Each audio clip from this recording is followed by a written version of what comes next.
Saudara-saudari yang terkasih, jumpa lagi dengan saya dalam renungan mingguan hari ini, Minggu tanggal 13 September 2020, hari Minggu biasa yang ke-24.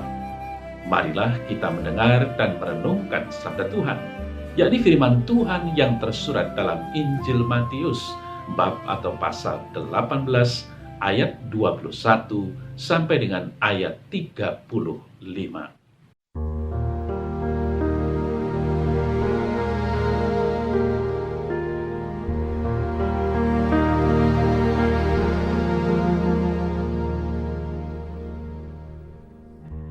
Pada suatu ketika, datanglah Petrus dan berkata kepada Yesus, "Tuhan, sampai berapa kali aku harus mengampuni saudaraku jika ia berbuat dosa terhadap aku?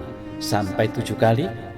Yesus berkata kepadanya, "Bukan, aku berkata kepadamu bukan sampai 7 kali, melainkan sampai 70 kali 7 kali. Sebab hal kerajaan surga seumpama seorang raja yang hendak mengadakan perhitungan dengan hamba-hambanya. Setelah ia mulai mengadakan perhitungan itu, dihadapkanlah kepadanya seorang yang berhutang 10.000 talenta. Tetapi karena orang itu tidak mampu melunaskan hutangnya, raja itu memerintahkan supaya ia dijual beserta anak istrinya dan segala miliknya untuk pembayar hutangnya. Maka sujudlah hamba itu menyembah dia, katanya, 'Sabarlah dulu, segala hutangku akan kulunaskan.' Lalu tergeraklah hati raja itu oleh belas kasihan akan hamba itu, sehingga ia membebaskannya dan menghapuskan hutangnya. Tetapi ketika hamba itu keluar, ia bertemu dengan seorang hamba lain yang berhutang 100 dinar kepadanya. Ia menangkap dan mencekik kawannya itu, katanya, 'Bayar hutangmu.' Maka sujudlah kawannya itu dan memohon kepadanya, 'Sabarlah dulu, hutangku itu akan kulunaskan.' Tetapi ia menolak dan menyerahkan kawannya itu ke dalam penjara sampai dilunaskannya hutangnya. Melihat itu, kawan-kawannya yang lain sangat sedih, lalu menyampaikan segala yang terjadi kepada tuan mereka. Raja itu menyuruh memanggil orang itu dan berkata kepadanya, 'Hai hamba yang jahat, seluruh hutangmu telah kuhapuskan karena engkau memohonkannya kepadaku. Bukankah engkau pun harus mengasihani kawanmu seperti aku telah mengasihani engkau?' Maka marahlah tuannya itu dan menyerahkannya kepada algojo-algojo sampai ia melunaskan seluruh hutangnya. Maka Bapakku yang di sorga akan berbuat demikian juga terhadap kamu apabila kamu masing-masing tidak mengampuni saudaramu dengan segenap hatimu."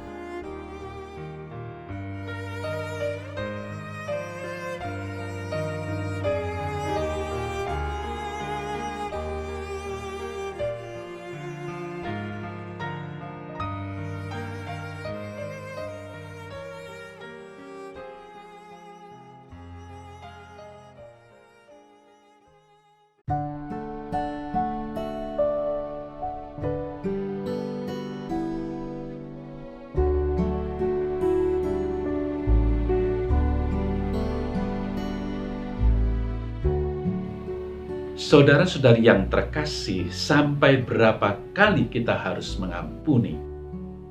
7 kali tidaklah cukup, melainkan harus 70 kali 7 kali, atau dengan kata lain, tak terbatas. Warta Injil Matius bab atau pasal 18 ayat 21 sampai dengan 35 yang tadi kita dengar bersama, menceritakan pentingnya mengampuni dan berbelas kasih kepada sesama, karena kita semua telah menerima belas kasih dan pengampunan dari Tuhan. Namun, kita hanya dapat mengampuni sesama kita dengan segenap hati kalau kita bekerja sama dengan rahmat Allah. Injil hari ini ingin mengajarkan kita bahwa belas kasih merupakan esensi dari Injil dan kekristenan. Saudara-saudari yang terkasih, Dalam Injil Lukas bab atau pasal 17 ayat 3 sampai dengan 4 dikisahkan bagaimana Yesus mengajar tentang mengampuni kesalahan orang lain. Yesus mengatakan, bahkan jikalau ia berbuat dosa terhadap engkau 7 kali sehari, dan 7 kali ia kembali kepadamu dan berkata, aku menyesal, engkau harus mengampuni dia. Mungkin perkataan Yesus ini masih terngiang-ngiang di telinga Petrus, dan mungkin dia bertanya-tanya, apakah benar seseorang harus mengampuni dosa sebanyak 7 kali saja? Kemudian, saudara saya terkasih, dalam Injil Matius bab atau pasal 18 ayat 21 dikatakan, Petrus datang kepada Yesus dan bertanya, Tuhan, sampai berapa kali aku harus mengampuni saudaraku jika ia berbuat dosa terhadap aku? Sampai 7 kali?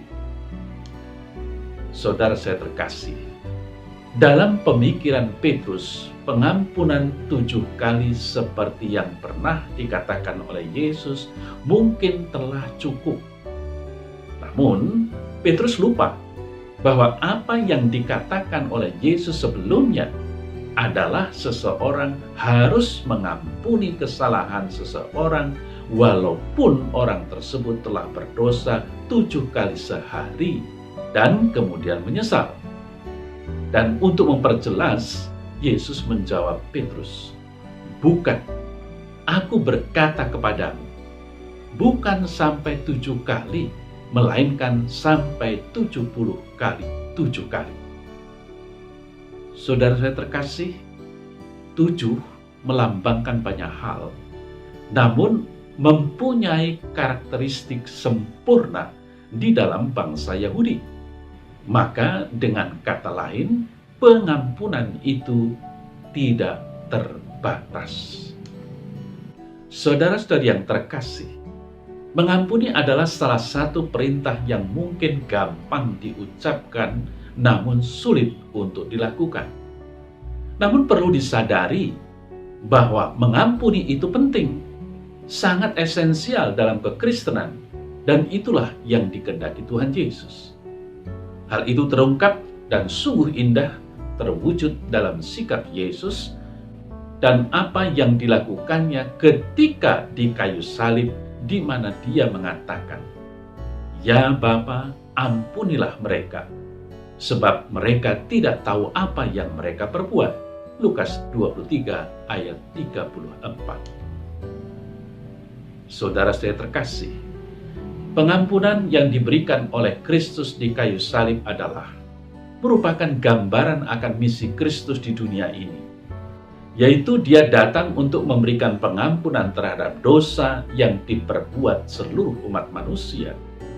Pengampunan ini merupakan perwujudan dari belas kasih Allah Bapa kepada umat manusia, yang memberikan putranya yang dikasihi untuk datang ke dunia dan menebus dosa dunia, sehingga barang siapa percaya kepadanya akan mendapat kehidupan yang kekal. Kemudian saudara-saudari yang terkasih, seperti dalam warta Injil hari ini, oleh Yesus dikatakan bahwa kerajaan surga seumpama seorang raja yang sedang mengadakan perhitungan dengan hamba-hambanya. Di sini kerajaan surga menggambarkan suatu drama belas kasih, karena memang seseorang tidak memperoleh kerajaan surga berdasarkan apa yang dia buat, namun berdasarkan kasih karunia. Kalau mau adil, maka kita semua yang telah berdosa akan masuk neraka, karena upah dosa adalah maut. Namun karena belas kasih Allah, Dia menghendaki agar semua orang diselamatkan dan memperoleh pengetahuan akan kebenaran. Saudara-saudari yang terkasih, diceritakan bahwa dalam perhitungan dengan hamba-hambanya, raja tersebut menemukan bahwa hambanya berhutang 10.000 talenta dan tak terbayarkan, walaupun hamba itu harus menjual seluruh harta miliknya, anak dan istrinya untuk melunasi hutangnya. Dengan kata lain, hutang itu tak terbayarkan. Manusia yang telah berdosa tidak dapat masuk ke dalam kemuliaan Allah di dalam kerajaan sorga, sama seperti orang yang tidak dapat membayar 10.000 talenta. Adalah adil bahwa seseorang yang tidak dapat membayar hutangnya yang sangat besar, maka dia dimasukkan ke penjara. Sama adilnya kalau manusia yang berdosa masuk dalam neraka abadi. Namun, saudara saya terkasih, untuk melepaskan diri dari neraka abadi, maka langkah pertama yang diperlukan oleh manusia adalah kerendahan hati. Kerendahan hati ini ditunjukkan oleh hamba yang menyembah sang raja dan memohon agar raja tersebut dapat bersabar. Menyaksikan kerendahan hati hambanya, maka dikatakan bahwa raja itu tergerak hatinya oleh belas kasihan dan kemudian membebaskannya dan menghapuskan hutangnya. Hamba yang dengan rendah hati minta tambahan waktu untuk melunasi hutangnya mendapat sesuatu yang lebih, yakni penghapusan hutang. Inilah bukti belas kasih Allah, saudara saya terkasih, yang tidak hanya mengampuni dosa manusia, namun pengampunan ini juga dilakukan dengan cara yang sungguh tak terpikirkan, yaitu dengan cara mengirimkan putranya yang terkasih untuk menebus dosa manusia, sehingga yang percaya kepadanya tidak akan binasa, melainkan akan mendapatkan kehidupan yang kekal. Saudara-saudari yang terkasih, setelah sang hamba mendapatkan pengampunan dan pembebasan akan hutangnya yang begitu besar dari rajanya, maka dikisahkan bahwa hamba ini bertemu dengan kawannya yang berhutang 100 dinar atau senilai 3 bulan upah kerja. Karena 1 dinar adalah upah 1 hari kerja. Yang dilakukan oleh hamba itu bukannya meniru teladan raja yang berbelas kasih, namun justru menangkap dan mencekik kawannya, serta memaksa kawannya untuk segera melunasi hutangnya. Bahkan, permohonan dari kawannya untuk memberikan waktu lebih lama baginya untuk dapat melunasi hutangnya tidak digubris dan malah memenjarakan kawannya itu. Di sini, saudara-saudari yang terkasih, kita melihat bahwa sungguh hamba ini telah melupakan belas kasih yang telah dia terima dari tuannya. Dan kalau kita mau membandingkan, maka sebenarnya kita semua berhutang kepada Tuhan, dan dengan kekuatan kita sendiri, maka kita tidak dapat membayarnya. Namun, dalam belas kasihannya, Tuhan telah membebaskan kita semua dari himpitan dosa dan mempunyai pengharapan akan kehidupan abadi di sorga. Oleh karena itu, sungguh menjadi selayaknya kita juga mau mengampuni kesalahan sesama kita. Saudara-saudari yang terkasih, menarik untuk disimak bahwa teman-teman dari kawan hamba tersebut sangat sedih dan melaporkan kepada raja. Apa yang dilakukan oleh hamba itu seolah-olah dapat dirasakan sebagai suatu bentuk ketidakadilan.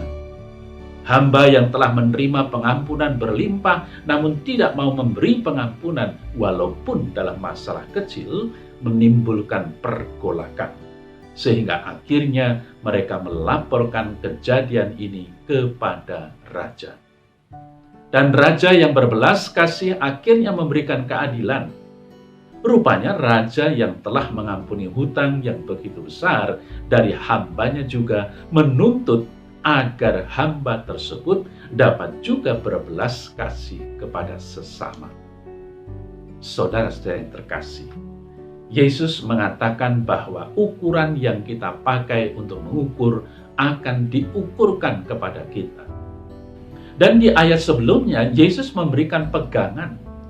Janganlah kamu menghakimi, maka kamu pun tidak akan dihakimi. Dan janganlah kamu menghukum, maka kamu pun tidak akan dihukum. Ampunilah, dan kamu akan diampuni. Lukas 6 ayat 37. Dengan demikian, menjadi suatu permenungan bagi kita semua, agar mau mengampuni dan berbelas kasih kepada sesama, sehingga kita pun akan diampuni oleh Allah dalam pengadilan terakhir. Saudara-saudari yang terkasih, ketidakmampuan seseorang untuk mengampuni kesalahan sesama membuat rahmat Allah tidak dapat menembus hati yang penuh dengan kebencian. Atau dengan kata lain, hati yang penuh kebencian seolah-olah telah tertutup dan tidak mau menerima rahmat Allah. Dalam keterbatasan kita, memang sungguh sulit untuk dapat mengampuni seseorang yang begitu menyakiti kita. Namun, kita dapat yakin bahwa kalau Yesus memberikan perintah, maka itu bukanlah perintah yang mustahil untuk dijalankan. Saudara-saudari yang terkasih, pengampunan hanya mungkin kalau kita mengundang Tuhan untuk memberikan rahmat kepada kita, sehingga kita mempunyai kekuatan untuk mengampuni kesalahan orang yang bersalah kepada kita. Hanya dengan rahmat Allah dan kesediaan kita untuk mengampuni, maka seseorang dapat benar-benar mengampuni orang yang telah menyakitinya. Kesadaran bahwa Allah akan berbelas kasih pada kita pada saat pengadilan terakhir, kalau kita juga berbelas kasih kepada orang lain, seharusnya juga dapat membuka hati kita untuk mau mengampuni kesalahan sesama. Saudara saya terkasih, di ayat terakhir, Yesus menegaskan, maka Bapa-Ku yang di sorga akan berbuat demikian juga terhadap kamu, apabila kamu masing-masing tidak mengampuni saudaramu dengan segenap hatimu. Pernyataan yang sama sebenarnya secara gamblang telah diberikan oleh Yesus sendiri dalam petisi atau permohonan keempat dari doa Bapa kami yang mengatakan, ampunilah kami seperti kami pun mengampuni yang bersalah kepada kami. Dengan demikian, saudara saya terkasih, mengampuni sesama adalah perwujudan dari kasih kita kepada Allah. Jadi, kepada saudara-saudari yang mempunyai kebencian dan sungguh sulit untuk melepaskan diri dari dosa ini, maka marilah kita bersama mohon rahmat Allah agar hati kita dapat diubah, dan biarlah contoh pengampunan Allah yang diwujudkan dalam misteri Paskah Kristus dapat memberikan kepada kita teladan yang harus ditiru. Pengampunan yang dituntut oleh Allah bukan hanya pengampunan yang dangkal, namun pengampunan dengan segenap hati yang berarti harus dilakukan dengan sungguh-sungguh.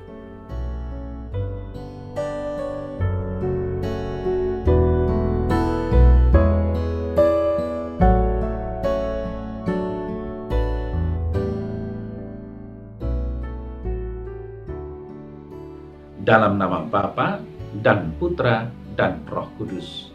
Amin. Ya Allah Bapa yang ada di sorga, ampunilah dosa-dosaku dan curahkanlah daya kuat kuasa-Mu, sehingga aku mampu untuk meneladan Putra-Mu Yesus Kristus untuk dapat selalu mengampuni sesama yang bersalah kepadaku. Semoga dengan rahmat-Mu aku senantiasa dimampukan juga untuk dapat mengampuni sesamaku dengan segenap hati sebagai wujud nyata akan semangat belas kasih-Mu. Amin. Dalam nama Bapa dan Putra dan Roh Kudus. Amin.